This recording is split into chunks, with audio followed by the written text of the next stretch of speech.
Alerta ciudadanos y ciudadanas. A partir de este momento, todo el mundo a sus casas. Todos a mirar la TV, a comer mucho, alcohol en gel en la mano y a... No. ¿Para qué estamos diciendo?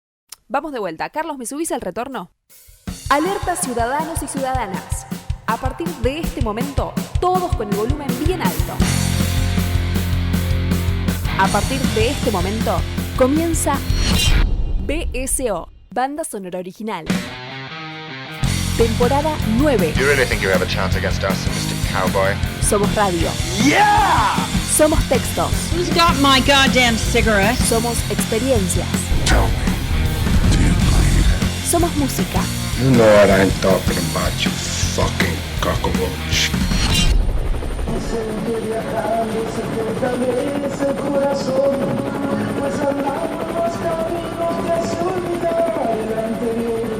Somos BSO, Banda Sonora Original. Siempre por www.bsoradio.com.ar. Frankly, my dear, I don't give a damn. BSO. Una plaga que combate otras plagas. Keep the change, you filthy animal.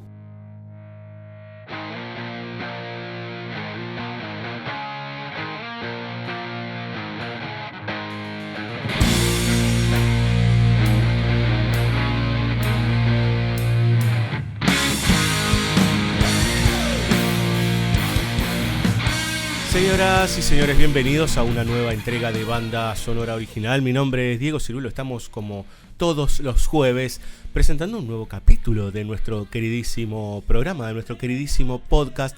Seguimos con esta situación de encontrarnos encerrados, de tener que vernos a la distancia, de tener que hablar a la distancia, de tener que comunicarnos a la distancia, porque hay un mal que anda dando vueltas por las calles y nosotros tenemos que escondernos, tenemos que ver qué hacer al respecto.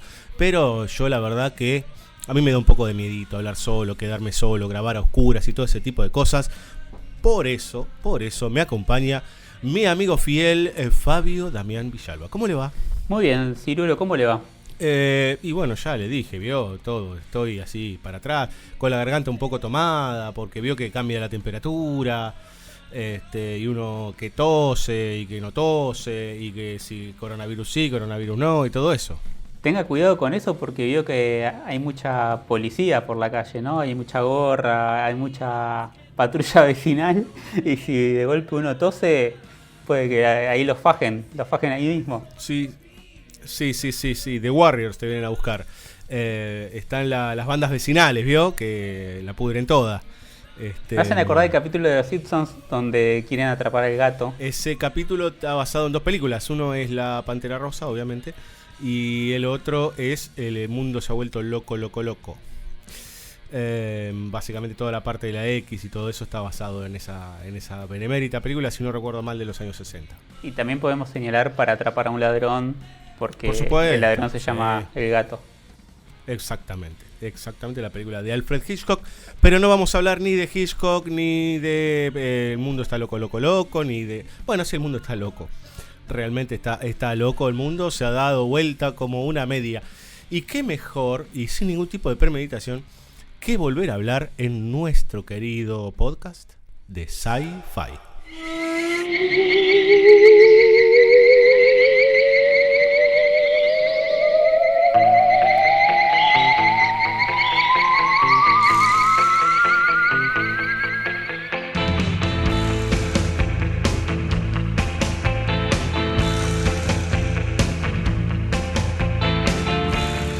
Villalba, ya tuvimos nuestro primer capítulo de ciencia ficción de los años 50, 60 y 70, más precisamente de los años 50. Tuvimos a estos visitantes que de alguna manera, bueno, venían en son de paz, pero finalmente nosotros como raza teníamos algunos problemitas de comunicación. Ahora nos vamos para otros lados. Sí, ahora nos enfocamos un poco más en lo que sucede en la Tierra misma. Uh-huh. Y en algún punto vamos a ver el producto del accionar de los hombres, por lo menos en 2/3 de la noche, o en el 75% de las películas si se quiere, porque tenemos ahí un bloque compartido. Porque igual tenemos un bloque con algún tipo de visitante exterior, pero muy distinto a los que vimos en el primer capítulo de Sci-Fi. Sí, señor. Hoy en BCO Sci-Fi hablaremos de monstruosidades, de esos monstruos gigantescos, de esos seres que de repente aparecen y atosigan brutalmente a sociedades. Nos vamos a encontrar con unas cuantas variantes, animales gigantescos, monstruos mutantes, manchas voraces, objetos que se terminan convirtiendo en seres vivos. Bueno, tenemos un poco de todo y tiene algunos antecedentes esto, Villalba, que no son precisamente de la década del 50, sino un poco anteriores. Yo le diría que tendríamos que irnos inclusive a películas del mudo, como El Mundo Perdido, sí, o como por ejemplo la misma King Kong en el 33, digamos, ¿no? Esta idea de la gran bestia, lo extraño, esa otredad gigantesca que es incomprendida por el miedo en relación a esa sociedad que se encuentra con él. Sí, totalmente. Sobre todo el antecedente de King Kong parece ser muy importante, porque cuando uno se pone a leer y, por ejemplo, hay mucho libro sobre la historia de la ciencia ficción, o hay mucho libro por ahí más enciclopédico, está muy señalando esta cuestión, ¿no?, de qué sucede mientras tanto con la televisión. Y entonces uno se encuentra con qué películas estaban pasando en televisión o los reestrenos en el cine, y cuáles de esos reestrenos o pasadas televisivas tuvo éxito, y eso alentaba a los estudios a retomar alguna cosa que por ahí no se había hecho. Entonces uno se encuentra que con King Kong pasó eso, ¿no? Que tuvo muchísimo éxito. Lo sorprendente es que llegó a recaudar más que en su estreno. Entonces eso de golpe también alentó a muchas productoras o a empezar a desarrollar material o a aceptar material acerca de este tipo de monstruos. Exactamente, o sea, ese es un primer antecedente, digamos, ¿no? King Kong, como esa otredad, traída de un lugar exótico, justamente, ¿no? De esa isla de monstruos, porque es una isla de monstruos en donde todo es gigantesco. Tenemos ese Mundo Perdido de 1925, pero también tenemos, yo creo que un lugar, yo le diría central, que es Godzilla, digamos, ¿no? Gojira, como le decían los japoneses, y Ultraman, a posteriori, que son esta idea de las grandes películas con un despliegue no muy alto, pero entendiendo esta idea de lo macro, ¿no? Entonces, de repente, algo que los más jóvenes por ahí vieron en Power Rangers, ¿no? Sí. Estos monstruos gigantescos, los kaijus, que se despliegan en las ciudades. Claro, exactamente. Estos seres enormes que pelean entre sí o que de repente vienen a destruir una ciudad. Bueno, en sí Godzilla es básicamente desde el mismo año que la primera película que vamos a ver en este capítulo, desde el 54.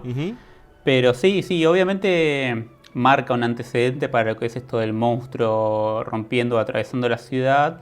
Antes de Godzilla, en este lado del Atlántico, tenemos a la bestia de las 20.000 profundidades o algo así, sí, The Beast from 20,000 Fathoms, sí, señor, que es del 53, es un año antes. Sí. Hay que ver cuánto se podían ver las películas, ¿no?, de un punto a otro del planeta en esa época. Pero esa es como también una de las películas que sienta las bases, vamos a decir, estructurales de esta cuestión de que a partir de la energía atómica o a partir de alguna investigación del hombre se despierta algo que estaba enterrado, y ese algo que estaba enterrado, no hay que enfrentarlo muchas veces con las mismas armas con las cuales se despertó. Inevitablemente esto, obviamente estamos hablando de algo fantástico, ¿no?, que es el enfrentamiento con el pasado, que ya vimos cuando hicimos el capítulo de momias o muchísimos otros capítulos de terror. Solamente que en el caso de la ciencia ficción vamos a encontrar que ese despertar y las armas con las que se enfrenta a ese monstruo o esa criatura pasan por tener un verosímil mucho más cercano a lo que es la realidad científica que el verosímil del fantástico. Sí, señor, y de hecho, haciendo una pequeña conexión con lo que usted decía antes, Godzilla 1953-54, el punto álgido o digamos el momento de mayor eclosión de películas de monstruos, podríamos decir, de este tipo de películas de ciencia ficción es el 57.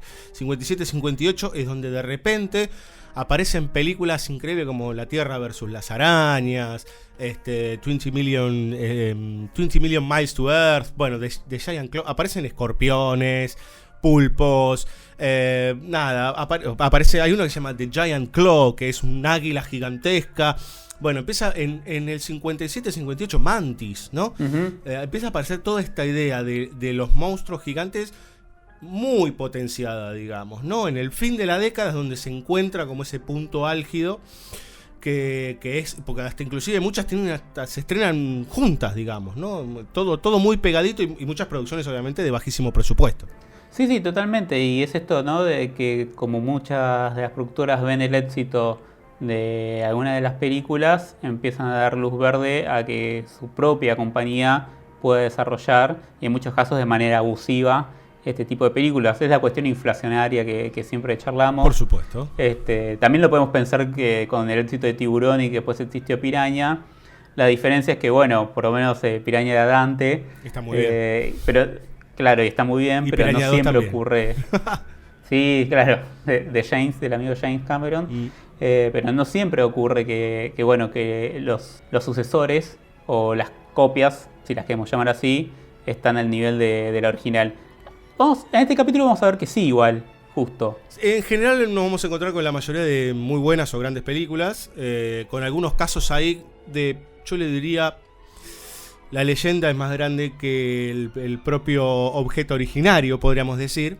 Sí. Pero de hecho la mayoría de las que vamos a tratar esta noche tuvieron hasta inclusive su remake 15 o 20 años después, digamos, ¿no? En una suerte de refresh.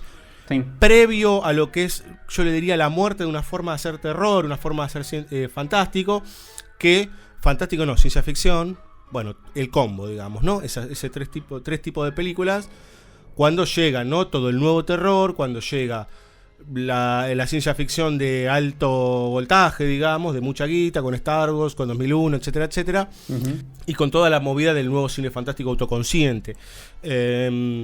Pero puntualmente nosotros vamos a arrancar con hormigas, Villalba. Sí, vamos a arrancar con estos seres diminutos, muy pequeños, estos insectos a los que les echamos insecticida todo el tiempo. Bueno, no sé usted qué hace con las hormigas. Yo igual por lo general en el departamento no tengo hormigas, y cuando me las encuentro después en la calle no les echo nada, pobres, no hacen nada. Las hormigas, por lo menos las hormigas que conocemos nosotros, no hacen nada. Me comen las plantas. Las hormigas me comen las plantas. Ah, usted porque tiene plantas, pero veo que yo soy un chico de interior, que no es un chico del interior. Claro, ¿no? Sí, un amigo del interior. Cabeza de departamento, diría Pez. Vamos a arrancar con las hormigas y vamos a arrancar con una obra maestra, o al menos así lo entiende la mayor parte de la gente que le gusta el género, como es Them, de 1954, de Gordon Douglas. Gordon Douglas, sí señor. Vamos a hacer un combo en este bloque, Villalba. Vamos a hacer una especie de díptico relacionado con las hormigas. Sí, porque también vamos a ver otra película del amigo Byron Haskin, que es un director que asumo que nos los vamos a encontrar en otro capítulo, porque ha dirigido otra película importante para la ciencia ficción, o una película importante. El ícono de la ciencia ficción de los años 50. Sí, bueno, yo podría decir que es uno de los íconos, por lo menos es uno de los íconos de invasores. Pero en este caso lo vamos a ver más con un melodrama fantástico, que es The Naked Jungle, que también se conoce como algo así como Cuando ruge la marabunta. En Argentina se conoció como Marabunta, así directamente, Marabunta. Vamos a ver, claramente van por carriles distintos en lo que respecta al género. Como señalé, Naked Jungle es más como un melodrama fantástico, donde esta aparición de un ejército de hormigas se desprende más como símbolo también de las pasiones, como suele suceder en el melodrama, ¿no? O como suele suceder en el cine, porque en sí todo el cine es melodramático y todo lo que tiene que ver con los ambientes, con las locaciones, etcétera, siempre es una expresión de otra cosa, o al menos uno desearía que fuese así. Sí, señor. Pero en el caso de Them sí nos encontramos con una película de ciencia ficción, esto que decíamos antes, de por ahí hay un elemento que se vive como un elemento fantástico, que tranquilamente podría ser un cuento fantástico o una película, pero que las razones por las cuales suceden las cosas que suceden se les da un verosímil muy anclado, sobre todo en lo que es la actualidad o la reciente actualidad, que en este caso es la energía atómica.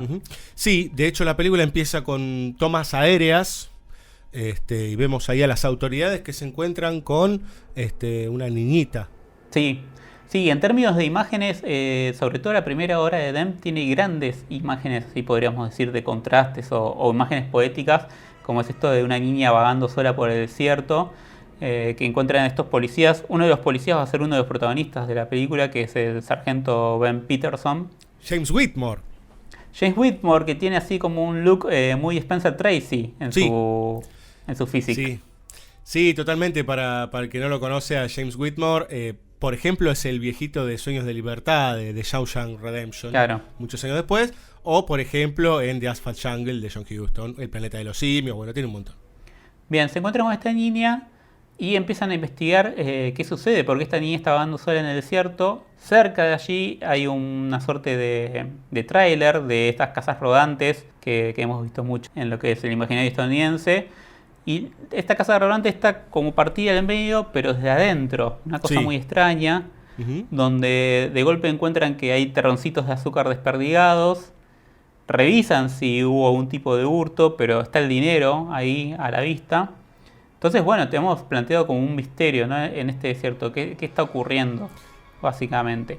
Sí, y es muy interesante como hay algo en lo que confía la película y en lo que confía Gordon Douglas, que es en el fuera de campo.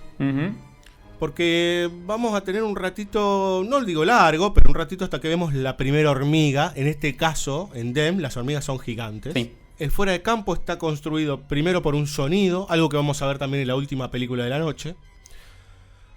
Por un sonido y además por el mutismo de la nena. Porque la nena no puede hablar. Ha quedado horrorizada, ha visto algo, bueno, Them, ¿no?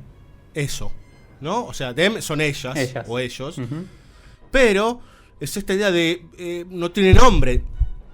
No tiene nombre, digamos, ¿no? O sea, es Them. Son aquellas, esas, ¿no? Que de hecho lo va a gritar a posteriori.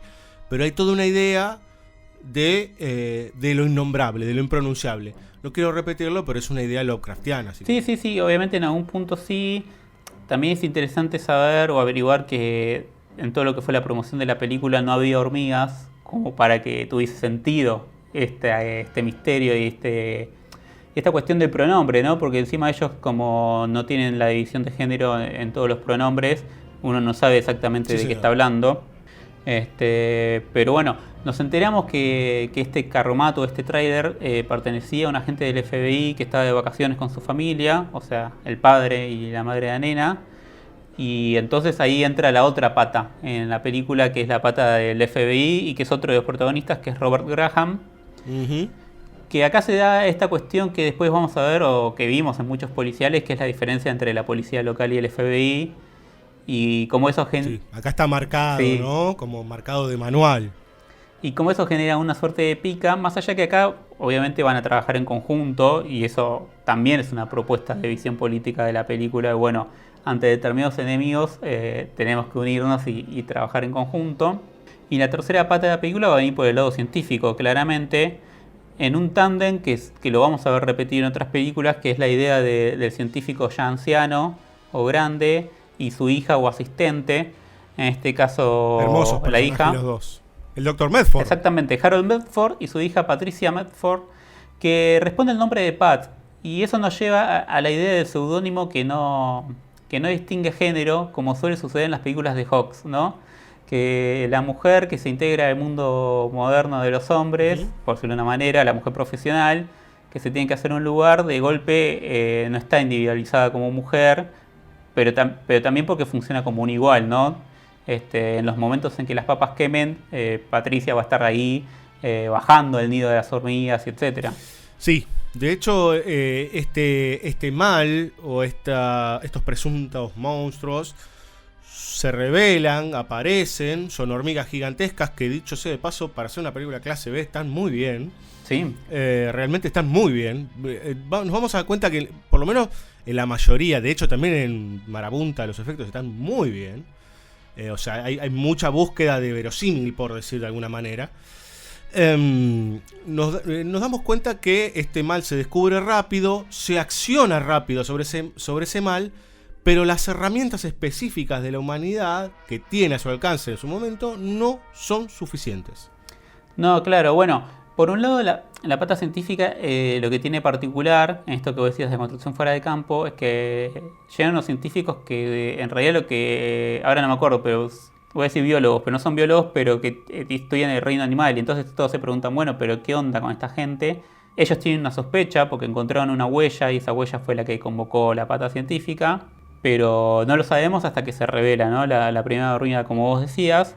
Y por otro lado, es toda esta, si se quiere, toda la primera mitad de la película es una investigación que culmina con haber llegado al nido de las hormigas, en el desierto propiamente dicho. Ahí es donde también se pone en juego, bueno, con qué herramientas se pueden combatir o no, esto que vos señalabas. Bueno, por un lado la película plantea que los elementos tecnológicos que tenemos se pueden utilizar y podemos combatirlo con eso, digo, no es que hay que inventar algo nuevo, pero al mismo tiempo tiene el problema de disponer de esos elementos de forma efectiva, porque las hormigas obviamente si quieren pueden seguir cavando y se pueden escapar por debajo, ¿no? Pueden seguir haciendo túneles enormes. Pensemos que si las hormigas ya propiamente en su tamaño hacen túneles extensísimos, estas hormigas que son, no sé, 10 veces más grandes, no, mucho más. Sí, 100 veces más grande, 1000 veces más grande. Sí, es como de 3 metros de largo, si mal no recuerdo, o algo así. Uh-huh. Imagínense lo que puede hacer. Sí, parecen del tamaño de un elefante, digamos, algo así, más o menos. Lo cierto es que ese primer ataque falla y en esa falla se explota aún más, digamos, ¿no?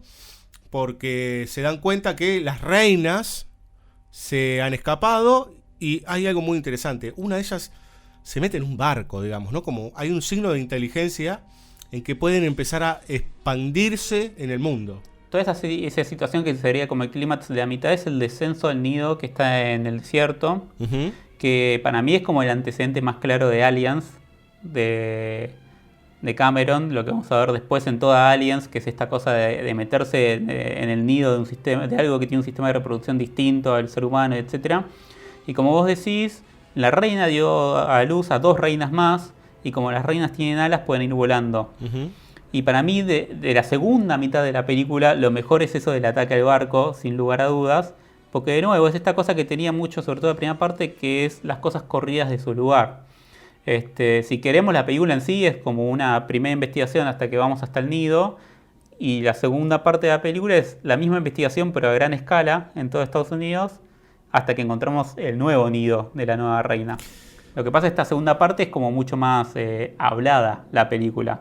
La investigación deja de ser tanto en lo que tiene que ver con ir al lugar de los hechos, sino que están más en Washington y está la famosa escena, ¿no?, de explicación con los videos tipo videos escolares, sí, de cómo funcionan o cómo se mueven las hormigas. No es la única película didáctica de la noche, les soy honesto, y da la sensación que hasta inclusive está puesto porque hay que explicar, digamos, ¿no? Porque hay que alargar un poquito, vaya uno a saber. Sí. Pero inclusive con la misma metodología lo vamos a ver en una película bastante más adelante. O sea que no, es el momento ciencia ficción, digamos, ¿no? Pero ciencia para los chicos, podríamos decir. Entonces, bueno, expliquemos cómo funciona la madre naturaleza. Yo creo que es la pata de Villiquen en el sentido de, bueno, así como estamos horrorizando a los niños, también les estamos dando esta herramienta, este elemento para que aprendan sobre el mundo animal. Uh-huh. Sí, totalmente. Ahora, lo interesante es que así como estas hormigas se despliegan hacia nuestro mundo, porque pasan, pensemos, ¿no? Se empiezan a originar en un lugar en donde hubo una explosión nuclear, a partir de allí 10 años después aproximadamente empiezan a crearse esta especie de monstruos, uh-huh, que se abren y van a las ciudades. Pero en The Naked Jungle, o sea, en Marabunta, la cosa es al revés, porque es casi como el viaje hacia el infierno, digamos, ¿no? De hecho, la película empieza con un barquito en 1901, en donde nuestra protagonista, que va a ser, es una esposa por arreglo, y se va a encontrar con Charlton Heston, uh-huh, con el señor que la guía. El señor que la guía le dice, bueno, esto es un mundo distinto, señora, ¿no? Es como que está entrando al mundo fantástico, por decir de alguna manera, que va a ser finalmente y a la postre el mundo de Marabunta. Sí, así es. Bueno, ahí tenemos como protagonista a Joanna, como vos bien dijiste, y que llega a esta suerte de ingenio del cacao de Charlton Heston, donde, bueno, a lo largo de la película nos vamos a enterar que él está ahí desde que tenía 19 años y que es esta especie de self-made man, pero en la selva, ¿no? Construyó su imperio, su emporio, a fuerza de estar trabajando, donde es el tipo recio, porque uno entiende que tiene determinados valores, ¿no? Y que tiene un código ético muy claro, donde puede parecer muy duro, pero al mismo tiempo notás que a los empleados los trata como corresponde. Es más, va a tener como el par, el malvado, ¿no? Va a tener al otro dueño de plantaciones, Gruber, Sí. Gruber, como Hans, que claramente los trata como esclavos, ¿no? Porque tienen la marca de los látigos, etc. Pero en este ir conociendo de Joanna Charlton Heston también vamos a ir como descubriendo las dificultades del propio Charlton Heston, ¿no? Un tipo que parece que tiene todo resuelto porque tiene su imperio en esa selva, de golpe le falta como todo el aspecto sexual a desarrollar, porque estuvo ahí desde los 19 años y nunca conoció a una mujer. Sí, de hecho hay algo simbólico muy interesante, ¿no? Cuando hay una escena muy famosa que es la escena del piano. Uh-huh. No, yo hice traer este piano de arriba abajo porque todo esto es río arriba. No sabemos bien dónde es, da la sensación que es una zona cerca de Brasil, Colombia. Sí. No está muy... Sí, nunca aclaran, Sudamérica. Sudamérica, no está claro. Y habla del piano, él tiene una casa de tipo colonial, digamos, ¿no? Entonces hizo traer este piano porque era nuevo, nadie lo tocó. Uh-huh. Y él le pregunta a ella si alguna vez le había tocado a alguien, y ella le dice, sí, yo soy viuda, ¿no? Encima ahí habla de la guerra, como ahí hay una conexión con eso, y que él después fue borracho, se suicida, bla. Y él dice, ¿usted por qué cree que yo traje este piano? Porque justamente porque es nuevo y nadie lo tocó. Y a usted la tocaron, ¿no? Como esta idea de que él solamente merece cosas vírgenes, por decir de alguna manera, cuando en realidad el virgen es él. Y eso, fundamentalmente, se despliega en el sentido de la película, en la idea de la virginidad de la selva, en la idea de la invasión sobre la selva, la penetración sobre la selva y la respuesta de eso. La respuesta de eso va a ser, justamente, con mucho tiempo, igual que Tem, digamos, ¿no? Vos haces algo y esto te lo devuelve mucho tiempo después. Uh-huh. Son las marabuntas. Marabunta es una especie de horda de hormigas asesinas que comen carne, que vienen a destruirlo absolutamente todo. Sí, es como una especie de reunión de ejército de hormigas que cada tantos años avasalla sobre la selva. Y en este caso sucede como, de nuevo, como sucede en la cuestión melodramática, sucede justo con la llegada de Joanna y con el mayor punto de tensión entre estos dos personajes. Sí. Y todo esto que estamos diciendo... De hecho hay algo, perdón, ¿no? Pero eso se engarza en cuanto ella toca tierra y cómo la ven los indígenas.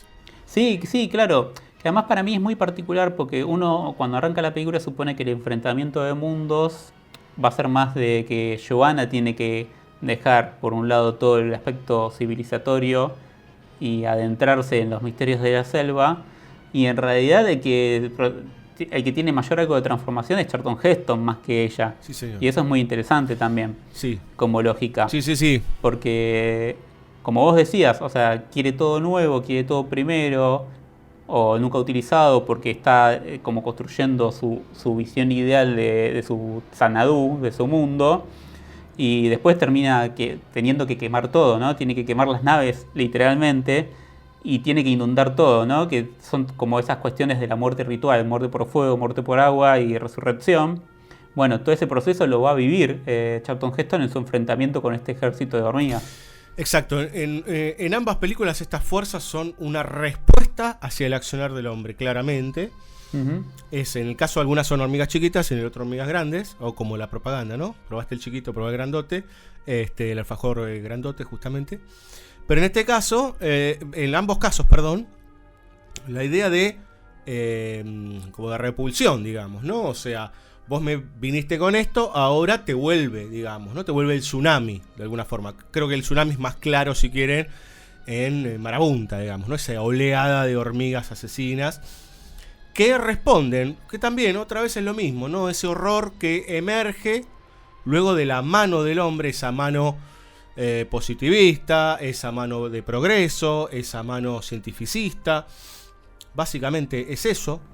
O sea, justamente lo de Charlton Heston, que tiene que modificar su forma de mirar el mundo, es porque tiene una mirada del mundo ya claramente dominada por lo que nosotros siempre criticamos, que tiene que ver con esta forma materialista de ver el universo, ¿sí? O sea, el American Way of Life, que después se va a hacer mucho más contundente post Segunda Guerra Mundial, pero esta película es después de la Segunda Guerra Mundial. Entonces, toda esta idea y esta construcción del hombre, del self-made man, como decías vos, ¿no? El Rockefeller, que dicho sea de paso, Rockefeller es más o menos de esta época, ¿sí? El primer Rockefeller.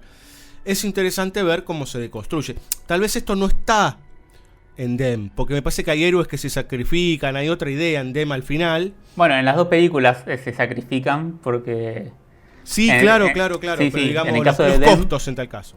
Claro, en el caso de Den es porque, bueno, literalmente ofrenda la vida. Bob Peterson fallece salvando a 2 chicos.